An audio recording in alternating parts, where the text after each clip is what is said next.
மது ஒழிப்பு மகளிர் மாநாட்டை பயன்படுத்தி திமுகவுக்கும் விசிகாவுக்கும் விரிசலை உண்டாக்க முயற்சிப்பார்கள் என தெரிந்த போதிலும் மாநாட்டை நடத்த திட்டமிட்டதாக விசிக தலைவர் தொல் திருமாவளவன் தெரிவித்துள்ளார். மனிதனுடைய தோன்றிய காலத்திலிருந்தே மனிதனுக்கு மது பழக்கம் இருந்திருக்கிறது. அதனால இதெல்லாம் ஒழிக்க முடியாது, ஒழிக்க முயற்சிக்கவும் வேண்டாம். இது சிலருடைய வாதம். ஒழிக்க முடியாது என்பதனால் சட்டப்பூர்வமாக எல்லாவற்றையும் அங்கீகரித்து விட முடியுமா? சாதியை ஒழிக்க முடியாது, சாதியை சட்டப்பூர்வமாக அங்கீகரித்து விட முடியுமா? திருட்டை ஒழிக்க முடியாது, எல்லோரும் திருடலாம் என்று சட்டப்பூர்வமாக அங்கீகரித்து விட முடியுமா? எத்தனையோ குற்றங்கள் சமூகத்தில் நிகழ்கின்றன, எல்லாவற்றையும் ஒழிக்க முடியாது.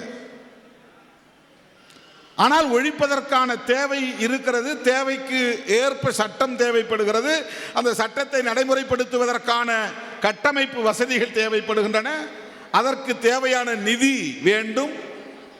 இதெல்லாம் இருக்கு.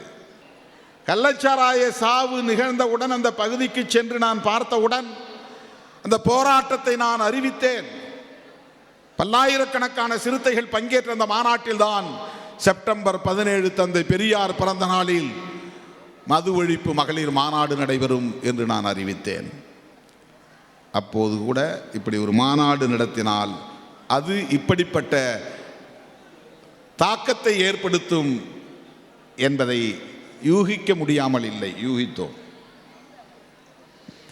இதை நம்முடைய கொள்கை பகைவர்கள் ஒரு சாக்காக பயன்படுத்திக் கொள்வார்கள் என்பதும் நமக்கு தெரியும். இந்த முரணை கூர்மைப்படுத்தி நமக்கும் திராவிட முன்னேற்ற கழகத்திற்கும் இடையிலே ஒரு விரிசலை ஏற்படுத்துவதற்கு முயற்சிப்பார்கள் என்பதும் நமக்கு தெரியும். ஆனால் அதற்காக மாநாட்டை நாம் நடத்தாமல் இருக்க முடியாது. நாடு தழுவிய ஒரு பிரச்சனையாக இதை பேசுபடு பொருளாக மாற்ற வேண்டிய தேவை இருக்கிறது.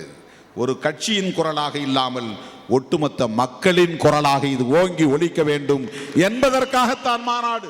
ஆளும் திமுகவுடன் முரண் ஏற்படும் என்று தெரிந்துதான் கள்ளக்குறிச்சி விவகாரம் தொடர்பான போராட்டத்தில் கலந்து கொண்டதாக தெரிவித்த விசிக தலைவர் தொல் திருமாவளவன் பாதிக்கப்பட்ட மக்களின் கண்ணீர்தான் முக்கியம் என்றும் தெரிவித்துள்ளார். கள்ளக்குறிச்சியிலே நடந்த அந்த சாவு எல்லோரையும் போல் நான் போய் நின்று ஒரு அரை மணி நேரம் பார்த்துவிட்டு ஒரு பேட்டியை கொடுத்து விட்டு வரவில்லை. பகல் இரவு என்று 2 நாள் அங்கேயே நான் தங்கியிருந்து ஒவ்வொரு குடும்பத்திற்குள்ளேயும் பாதிக்கப்பட்ட மக்களை எல்லாம் சந்தித்து அவர்கள் என்ன சொல்லுகிறார்கள் என்பதை செவிமெடுத்து கேட்டு அவர்கள் வடித்த கண்ணீரை பார்த்து நெக்குருகி நெஞ்சுருகி அந்த இடத்திலிருந்து நான் அறிவித்ததுதான் சென்னையில் நச்சுச்சாராய பலிகளை கண்டித்து ஆர்ப்பாட்டம்.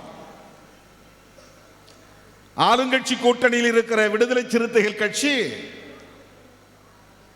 நச்சு சாராய பலிகளை கண்டித்து போராட்டம் நடத்துகிறது என்றால் ஆளும் கட்சிக்கும் அந்த கூட்டணி கட்சியாக இருக்கிற விடுதலை சிறுத்தைகள் கட்சிக்கும் முரண் எழும். இது நம்மால் புரிந்து கொள்ள முடியாத ஒன்று அல்ல. தெரியாமல், விவரம் தெரியாமல் நாம் செய்யவில்லை. ஆனால் அப்படி எழுகிற முரணை விட பாதிக்கப்பட்ட மக்களின் கண்ணீர் முக்கியமானது.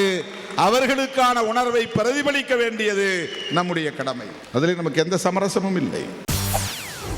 செய்திகளை உடனுக்குடன் தெரிந்து கொள்ள உடனே சப்ஸ்கிரைப் பண்ணுங்க.